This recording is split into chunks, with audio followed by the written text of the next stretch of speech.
Bismillahirrahmanirrahim. Assalamualaikum warahmatullahi wabarakatuh. Halo teman-teman, selamat datang kembali di channel Umius. Di video kali ini saya coba menjawab beberapa pertanyaan yang diberikan oleh teman kita di salah satu kolom komentar video saya. Nah, teman-teman, saya sekedar mengingatkan, saya pernah katakan bahwa sebaiknya kalian kalau mau nonton video soal dan pembahasan itu penjelasan materinya juga kalian dengarkan gitu. Karena yang terpenting itu sebenarnya adalah penjelasan dari materi gitu ya, bukan jawaban dari soal-soal yang diberikan gitu. Karena saya juga sudah pernah sampaikan bahwa untuk keluar soal yang persis sama mungkin atau yang mirip-mirip sekali gitu ketika SKB ya dengan soal-soal yang diberikan di video-video itu kecil sekali kemungkinannya. Namun tipe soal yang kalian dapati itu bisa saja sama. Karena apa? Karena materinya sama. Nah, saya sudah pernah katakan itu. Jadi sebaiknya teman-teman jangan screenshot aja soal dan pembahasannya, tapi dengerin penjelasannya juga gitu, sehingga kalau muncul pertanyaan yang sesuai dengan materi tersebut, mau tipenya seperti apapun, teman-teman bisa jawab gitu. Sebenarnya kan seperti itu ya yang diinginkan. Oke lah, saya coba bahas dulu ya untuk soal-soal ini. Nah, untuk soal yang pertama, disajikan tabel rapot, si A rajin, sikapnya baik, ikut OSN, tapi di nilai rapot ada 5 nilai tidak tuntas. Tindakan Anda sebagai guru bagaimana? Yang A, siswa tersebut tetap naik kelas dengan pertimbangan dia peserta OSN. B, meminta masukan dari guru-guru dalam pengambilan keputusan naik atau tidak naik kelas. C, mendiskusikan masalah ini dengan orang tua. D, tidak naik kelas karena jelas ini alasannya gitu ya. Nah, oke, teman-teman, jawaban yang saya berikan ini versi saya ya. Kalau teman-teman punya jawaban yang lain, silakan isi di kolom komentar, teman-teman jelasin juga alasannya apa, sehingga jawaban tersebut bisa menjadi referensi juga bagi teman-teman yang lain ya. Oke, saya coba jawab ya. Untuk soal ini, maka yang bisa kita lakukan adalah meminta masukan dari guru-guru dalam pengambilan keputusan naik atau tidak naik kelas si siswa A ini. Kenapa kita perlu meminta masukan? Karena kita juga harus tahu bagaimana penilaian dari guru-guru yang lain terhadap si A ini. Atau mungkin misalnya di bidang studi yang lain, bagaimana si A ini selama proses pembelajaran ya, bagaimana tingkah lakunya, bagaimana responnya, kehadirannya. Nah, itu perlu ditanyakan dan perlu kita dapat informasi itu dari guru-guru yang lain gitu ya. Nah, karena ini di soal diinfokan bahwa dia rajin, sikapnya juga baik. Nah, terkait ada 5 nilai yang dia tidak tuntas di dalam raportnya, ini juga kita harus mengingat atau merujuk kepada kecerdasan majemuk. Ini udah pernah saya jelasin ya, kecerdasan majemuk itu seperti apa ya. Jadi memang setiap siswa itu tidak bisa kita paksakan untuk memahami semua bidang studi. Jadi kalau misalnya dia mahirnya di bidang studi matematik misalnya, sehingga dia ikut lomba-lomba sampai ke OSN, ya harusnya kita memfasilitasi dia di bidang yang dia sukai itu gitu. Memang karena dia memang mampunya di situ. Mungkin yang lainnya dia bisa tapi tidak terlalu gitu ya. Jadi dia nggak fokus karena dia udah fokus ke bidang yang dia sukai gitu. Nah, disinilah peran kita untuk menjelaskan kepada anak ya, tetap memotivasi dia bahwa memang ya setiap individu itu punya kelebihan masing-masing. Nah, untuk pengambilan keputusan tetap juga kita harus meminta masukan dari guru-guru yang lain gitu ya. Kalau nanti hasil keputusannya si anak ini belum bisa kita naikkan kelasnya, maka harus ada informasi, harus ada komunikasi terhadap orang tua Mengapa dia tidak naik? Karena ini 5 ya, bukan sedikit ya, 5 nilai tidak tuntas. Jadi harus ada komunikasi lah sama orang tua, kenapa dia nggak naik. Nah, namun kalau memang hasil keputusannya dia naik dengan pertimbangan-pertimbangan tertentu, ya udah dia bisa kita naikkan kelas gitu ya. Jadi ini jawabannya B. Kemudian untuk soal yang kedua, guru mengajar matematika, siswa tidak aktif. Guru berencana mengganti pendekatan pembelajaran agar siswa aktif belajar. Pendekatan yang tepat apa? A. Saintifik, B. Kontekstual. Oke, di dalam proses pembelajaran inilah pentingnya yang namanya itu apersepsi ya. Jadi apersepsi ini salah satunya itu kita memberikan motivasi kepada siswa. Salah satu bentuknya bisa kita sampaikan kepada siswa tujuan dari materi yang akan kita ajarkan ini apa gitu. Kita harus sampaikan kepada mereka bahwa materi yang akan kita sampaikan, bahwa materi yang akan dipelajari mereka ini berguna gitu ya bagi kehidupan mereka gitu. Penerapannya ditemuinya dalam kehidupan sehari-hari. Nah, itu harusnya sudah kita sampaikan dulu gitu. Jadi dia merasa tertarik, dia merasa ini materi ada gunanya gitu ya. Itu adanya di persepsi. Nah, selanjutnya kalau di proses pembelajaran, di dalam proses pembelajaran guru tuh menemui siswanya nggak aktif, maka harus mengganti pendekatan. Maka pendekatan apa yang dapat dia gunakan? Maka yang dapat digunakan adalah pendekatan kontekstual. Kenapa kontekstual? Karena kontekstual ini adalah pendekatan yang mengaitkan langsung pengetahuan yang diperoleh siswa dari materi tersebut dengan kehidupannya sehari-hari. Aplikasinya apa, penerapannya apa. Jadi ketika kita menyampaikan materi, mungkin sebagian siswa bisa sambil menghayal, oh iya ini gunanya, oh iya untuk ini, seperti itu. Jadi kaitkan dengan kehidupan sehari-hari ya. Mungkin kaitkan juga kalau kita mau gunakan media, bisa media-media yang ada di sekitar mereka gitu. Jadi mereka tertarik gitu. Jadi di situ dengan begitu perhatian mereka itu akan tertarik dengan apa-apa yang kita sampaikan. Seperti itu ya. Untuk soal yang ketiga, orang tua memprotes nilai siswa, guru menunjukkan bukti apa, ya. Oke, ini optionnya nggak ada. Nah, untuk yang nomor 3 ini, inilah sebenarnya pentingnya komunikasi antara guru dan orang tua secara berkala, ya. Jadi kalau komunikasi antara guru dan orang tua itu sudah berkala, maka hal yang seperti ini sebenarnya tidak akan terjadi gitu ya. Karena ya orang tua mendapat laporan terus untuk perkembangan anaknya, perkembangan belajar anaknya selama di sekolah gitu. Nah, tapi ini juga tidak menutup kemungkinan bahwa hal yang seperti ini kita temui ya di dalam pekerjaan kita sebagai guru gitu ya. Nah, apa yang harus kita buktikan kepada orang tua? Yang pertama, kalau menurut saya, kita tuh harus tunjukkan dulu untuk proses penilaian itu seperti apa. Jadi kita tidak hanya menilai siswa itu secara kognitif saja. Mungkin memang si anak ini di rumah dia aktif belajar, dia mampu mengerjakan soal-soal dengan baik dan orang tuanya mengetahui hal itu gitu.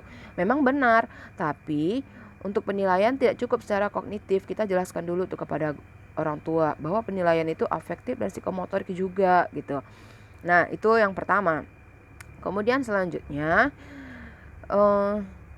inilah pentingnya portofolio ya yang dibuat antara guru dan siswa. Jadi portofolio ini kan kumpulan dari semua aktivitas ya, nilai, kehadiran dan sebagainya dari si anak gitu ya, yang dibuat oleh guru diketahui oleh anak gitu. Jadi portofolio ini disusun guru atau bersama siswa atas keterbukaan keduanya gitu. Jadi apapun yang apapun yang ada di dalam portofolio itu anaknya juga tahu gitu. Nah, jadi ketika orang tua protes dengan nilai siswanya, kita bisa juga ditunjukkan portofolio anak. Nah, selama proses pembelajaran anaknya itu begini ya. Ketika belajar begini gitu, sikapnya begini, kehadirannya begini. Dan itu harus diakui juga sama anak karena ketika portofolio itu kita buat, ya anak mengetahui gitu. Jadi keterbukaan ya. Itu juga ada keterbukaan prinsipnya untuk membuat portofolio tadi. Nah, jadi dengan demikian ketika orang tua protes, kita bisa tunjukkan bukti proses pembelajaran anak gitu ya kepada si orang tua. Jadi itu untuk nomor 3 ya. Optionnya nanti kalau teman-teman temui seperti apa ya silahkan dicocokin aja gitu ya. Nah, untuk soal yang keempat, ada soal tentang umpan balik. Lupa soalnya, ini ada 2 soal. Ya, nggak bisa juga kita bahas ya, tapi untuk yang nomor 4 ini kan berarti ke evaluasi ya. Penilaian dan evaluasi, teman-teman boleh lihat di video saya, itu ada tuh penilaian dan evaluasi. Ada khusus videonya dan ada beberapa soal lagi untuk di try out, itu ada. Silakan teman-teman lihat ya. Kemudian untuk yang kelima, apersepsi ada 2 soal, makna apersepsi dalam pembelajaran dan ada studi kasus, soalnya panjang. Oke, tadi udah saya jelaskan ya apersepsi seperti apa ya. Jadi apersepsi ini adanya di pendahuluan. Jadi untuk proses pembelajaran itu kan ada 3 tahap ya, pendahuluan, inti dan penutup. Jadi apersepsi ini adanya di pendahuluan ya. Tadi udah saya jelaskan seperti apa ya salah satu bentuk apersepsi. Kemudian yang keenam, kumpulan tugas-tugas. Mungkin jawabannya portofolio nih kali ya. Ya, tadi udah saya jelasin juga nih. Kumpulan tugas-tugas siswa itu portofolio ya. Beda nih ya portofolio dengan jurnal ya. Teman-teman bedain ya portofolio dengan jurnal. Kalau jurnal itu yang buat adalah siswanya gitu ya. Tapi kalau portofolio dibuat antara guru dengan siswa ya, dengan keterbukaan tadi ya, saya katakan dibuat secara bersama dan keterbukaan tadi. Itu bedanya ya portofolio dengan jurnal. Jadi nanti ketemu soalnya yang bagaimana nih, sesuaikan aja ya. Kemudian tuh soal yang ketujuh, untuk mengetahui cara apa ini nggak dijelasin juga, bagian dari. Nah ini ada materi ini ada saya sampaikan untuk indikator tujuan prinsip KD, ada saya sampaikan juga nih di video saya ya. Tapi untuk lebih jelasnya, untuk yang nomor 7 ini teman-teman boleh lihat nih pengertiannya dulu nih ya, supaya lebih jelas nih indikator apa, tujuan pembelajaran ini apa, prinsip KD apa, itu di Permen nomor 22 tahun 2016. Ini ada saya sampaikan di video yang sebelumnya nih malah ya. Untuk lebih detailnya teman-teman bisa lihat, merujuk ya kepada Permen nomor 22 tahun 2016. Jadi pahami ini apa indikator, tujuan, prinsip, dan KD. Insya Allah ini soal dapat terjawab nih nanti ya, apa ini yang dimaksudkan dari nomor 7 ini. Kemudian untuk nomor 8, siswa salah menjawab soal 5x5. Kajian guru tentang siswa ini apa ya gitu. Ada opsi konsep perkalian belum dikuasai oleh peserta didik sehingga jawabannya panjang. Nah jadi mungkin ini untuk tahun ini soalnya jawaban panjang-panjang ya opsinya gitu ya. Soalnya panjang gitu ya, opsi pilihan jawabannya juga panjang-panjang gitu. Jadi memang butuh waktu untuk membaca.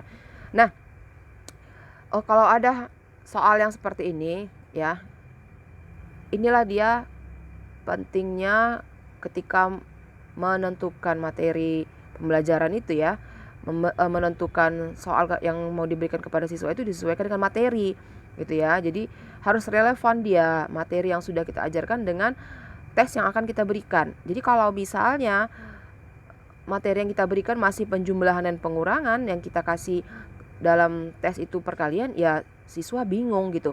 Inilah maka pentingnya harus relevan antara materi dengan tes gitu ya.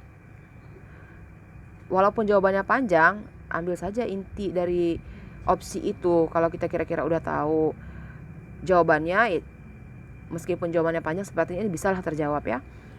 Oke, untuk nomor 9, soal ada 20 nomor, di mana 8 nomor dijawab benar. Seperempat dari jumlah siswa di kelas menjawab salah 12 nomor pada indikator. Ini soalnya nggak kayak yang di FR itu, butuh penalaran dan soalnya panjang. Ini opsinya A, diberikan pengayaan kepada siswa yang menjawab 8 nomor benar, tetapi ada sambungannya. Kemudian B, diberikan remedial kepada siswa dari bla bla bla bla. C, tutor sebaya kepada bla bla bla bla. D, diberikan bla bla bla kepada seperempat dari jumlah siswa. Soal ini nggak dijelasin jumlah siswanya berapa. Oke, untuk nomor 9, sebenarnya ini jumlah siswanya sudah dijelaskan juga, cuma dia tidak detailkan secara angka. Kan di sini udah dia sampaikan ya, seperempat dari jumlah siswa. Nah, berarti dia udah sampaikan bahwa 25% dari jumlah siswa, ya langsung aja pemisalan. Kalau siswanya 20 orang, seperempat dari jumlah siswa berarti 5 orang ya. Berarti kan 25% dari 20 ya 5 orang. Berarti yang 15-nya lagi, kan seperti itu ya kira-kira. Jadi jumlahnya itu nggak harus detail dia harus berapa gitu. Dari penjelasan soal juga udah bisa kita artikan sebenarnya. Nah, jadi ini ada soalnya 20 nomor, di mana 8 nomor dijawab benar. Artinya 8 nomor ini semua siswa jawabnya benar gitu ya. Kita misalkan ini siswanya ada 20 nih, biar gampang teman-teman memahaminya ya. Jadi 8 nomor ini jawab benar semua. Kemudian seperempat dari jumlah siswa menjawab salah 12 nomor indikator. Berarti 5 orang menjawab salah. Nah, berarti yang 12 orang jawabnya yang 15 orang jawabnya benar untuk 12 nomor ini. Berarti kita bisa ambil kesimpulan bahwa 15 orang ini menjawab dengan benar yang 20 nomor ini. Kemudian yang 5 orang lagi ya salah di 12 nomor gitu ya. Seperti itu ya teman-teman. Nah, barangkali ini apa ya tindakan kita? Apakah memberikan pengayaan, apakah memberikan remedial? Nah, kalau permintaan soalnya memberikan pengayaan ya, atau apa tindakan kita kepada yang tuntas, saya katakan ya, yang mengerjakan 8 nomor ini baik, yang mengerjakan 8 nomor ini jawabnya benar ya, dan yang 75% lagi itu kan jawabannya benar berarti ya. Nah, apa yang tindakan yang harus diberikan kepada yang 75% ini? Berarti kita berikan pengayaan. Nah, kalau kita berikan pengayaan, maka kita berikan materi dengan tingkatan yang lebih sulit lagi atau lebih tinggi lagi. Setelah itu kita berikan tes yang sesuai dengan materi pengayaan tersebut. Kalau permintaannya tindakan yang mau diberikan kepada yang 75% ini. Nah, kalau permintaan soal, apa tindakan kita yang untuk 25% ini? Maka kita berikan remedial. Seperti itu ya. Jadi tergantung konteks soalnya seperti apa, mintanya itu apa gitu. Nah, kemudian kalau tekniknya, misalnya teknik yang diminta untuk menyelesaikan kesenjangan ini misalnya ya, atau perbedaan ini misalnya, bisa juga kita gunakan tutor sebaya di dalam kelas ini terhadap anak-anak. Jadi yang 75% ini membantu temannya yang 25%. Justru ini akan sangat membantu yang 25%, karena yang 75% ini kita bisa katakan tuntas, yang 25% aja yang nggak tuntas, ya kan? Jadi supaya semuanya tuntas, yang 25% ini akan sangat terbantu sekali dari yang 75% ini. Jadi tergantung di permintaan soalnya mau apa. Apakah memberikan pengayaan, apakah mau memberikan remedial ya. Tapi seperti itu kira-kira nanti penjelasannya ya. Kemudian soal yang nomor 10, pengetahuan, sikap, kompetensi. Ini masuk pada apa? Opsinya tujuan, prinsip, fungsi, dan lain-lain. Nah, teman-teman harus tahu juga nih tujuan apa nih maksudnya ya. Apakah tujuan pemilihan materi, apakah pengertian dari prinsip atau fungsi, seperti itu ya. Ini tapi kalau pengetahuan, sikap, kompetensi ya, ini masuknya pada apa, saya juga kurang detail ini ya, kurang paham juga nih untuk soalnya dia minta mau penilaian atau apa nih. Ini tujuan pembelajaran, prinsip, atau pemilihan materi gitu ya. Tapi kalau pengetahuan, sikap, kompetensi ini masuk di pemilihan materi juga masuk nih ya. Ya, jadi kita harus, kalau misalnya sikap itu berarti afektif ya, berarti indikatornya mau seperti apa, seperti itu kira-kira. Kalau pengetahuan yang kognitifnya yang mau kita ambil indikatornya seperti apa. Ini saya kurang detail nih ya, kurang jelas juga untuk yang nomor 10 ya. Kemudian nomor 11 tidak ada soal alokasi waktu. Ya udah kalau nggak ada ya.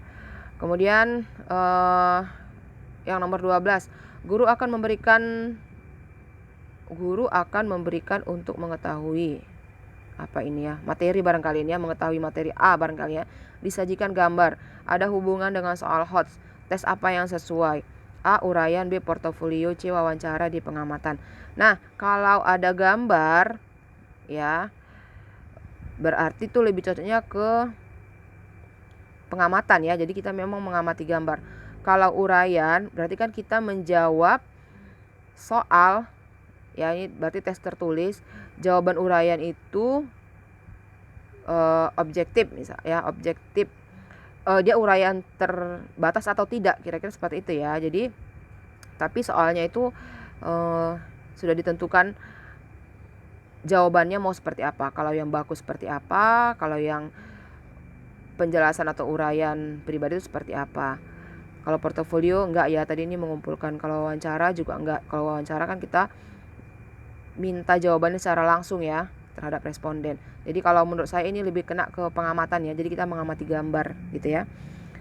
Kemudian nomor 13, hari libur diketahui dari mana? A. Kalender akademik, B. Kalender pendidikan, C. Prota. Jadi hari libur ini awalnya ya itu kita dapati dari kalender pendidikan gitu. Dari kalender pendidikan inilah nanti kita sesuaikan kalender akademik. Kalender akademik ini disesuaikan dengan kegiatan di sekolah masing-masing. Apa kegiatan-kegiatan di sekolah gitu ya. Jadi kalender pendidikan ini dari dinas nih biasanya nih ya. Sudah kita dapat kalender pendidikan, barulah kita susun kalender akademik. Nah setelah itu nanti barulah kita susun prota, prosem, RPP dan seterusnya gitu ya. Oke, mungkin demikian untuk pembahasan soal ini. Mohon maaf untuk beberapa soal yang tidak bisa saya jawab. Dan teman-teman kalau ada jawaban yang berbeda dari saya, boleh tuliskan di kolom komentar. Mohon juga dengan penjelasannya ya, agar bisa jadi referensi ya bagi teman-teman kita. Oke, saya akhiri. Assalamualaikum warahmatullahi wabarakatuh.